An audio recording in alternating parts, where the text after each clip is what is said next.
Number 3. So when I read this, I like to skip down to the question mark, and it says, when will the container hit the ground?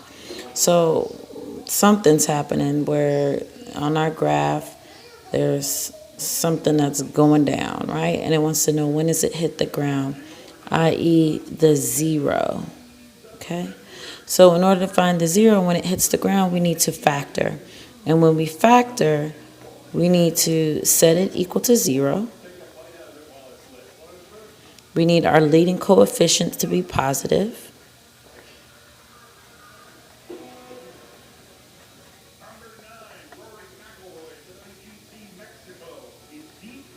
We need everything to be together. So we're just going to get all of that over here.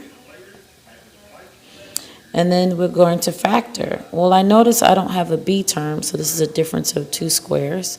16 is squared, but even so, I can think of there as a little 0 in there. I'm going to factor the 25 with a 5 on each side. It's negative, so one needs to be positive.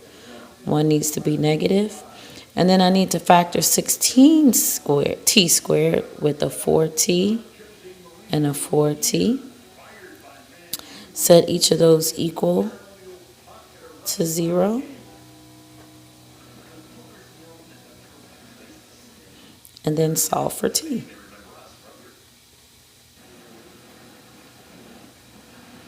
Divide by 4.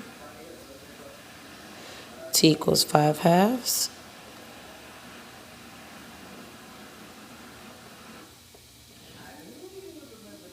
And then divide by 4.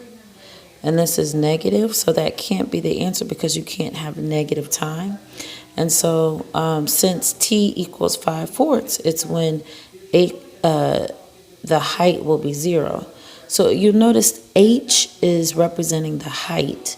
So in order to hit the ground, the height has to equal 0, which is why we're allowed to change the h to 0. And then when we set everything equal to 0, we find out what will the time be when the height is 0.